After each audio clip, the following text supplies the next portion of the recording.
In this video, I'll be showing you how to make one of my favorite toys. This mini cannon can be made almost entirely from parts salvaged from a standard barbecue lighter. The first step to making this mini cannon will be to find the widest bodied barbecue lighter available. The wide lighter indicates a large gas reservoir, which is what is going to make up the main body of our mini cannon. The lighter should now be disassembled by removing any screws and cutting along the safety sticker. The body of the lighter should now easily split down the middle, though the front may need to be broken.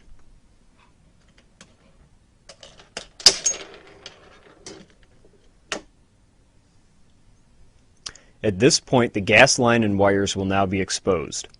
The gas line can be disconnected, and the wires should be pulled out from the front of the lighter. Now with the gas line disconnected and the wires pulled from the front of the lighter, you can extract this gas chamber. Now this piece right here, which can be easily removed, is the piezoelectric igniter. This is what is going to be used to create the spark which ignites the cannon.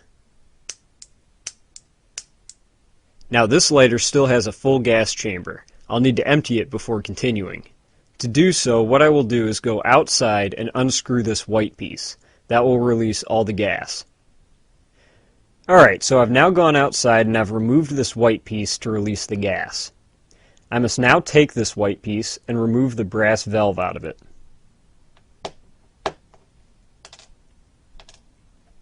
Now in this piece, there's a larger hole towards the bottom and a small hole towards the top. What I need to do is take a drill bit and make it all the same size, which means I need to bore out that small section. Here is that plastic piece now drilled out. Now the last thing we need to do to this little white piece is to sand it down so it will fit inside our barrel. Our barrel can be made of anything, though I like to use something that is 6 millimeters in internal diameter so that it will fit airsoft pellets. This is the barrel off a broken airsoft gun. Alternately, you can use a 6 millimeter pen tube. Once the plastic piece has been sanded down enough to fit the barrel, it should be glued on with epoxy or another strong glue. At this point, a hole should be drilled at the back of the canister to fit approximately a 1/4 inch diameter bolt.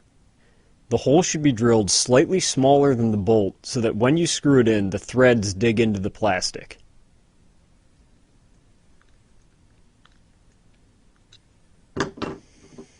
The next thing we are going to do is to take 2 of these self-tapping screws and screw them through the wall of our chamber. The goal is to screw them in so that they will come very close to touching in the center.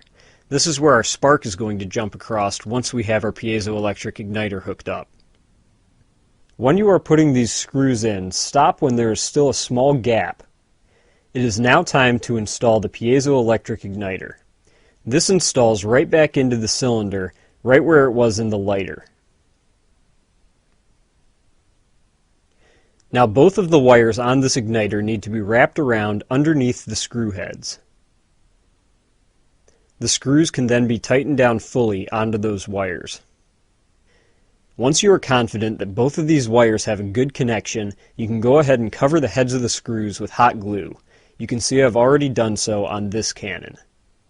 If you do not insulate the screw heads with hot glue, when you squeeze the trigger and you are holding the cannon like this, the screw heads will be making contact with your hand and you will simply be shocking yourself rather than igniting it. With the hot glue now over the heads of the screws on this cannon, it is now ready to fire. A final touch, however, is to add the trigger from the original lighter back to the cannon. The trigger does not fit as is right back on top of the piezo because the barrel is now in the way. What needs to be done is to have the top of the trigger chopped down.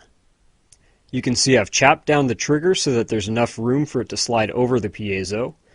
It can now be hot glued in place and the cannon is ready to fire. Now to fire this cannon, first I will remove the rear plug.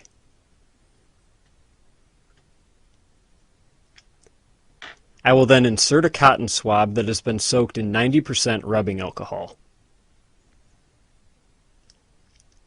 I will rub this swab along the walls just like that. I then replace the plug and finally drop an airsoft pellet down the barrel. Now to fire, all that needs to be done is to squeeze the trigger.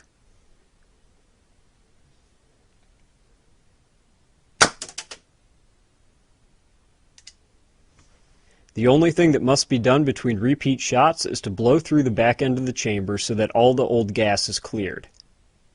And that is all there is to it to build this miniature combustion cannon.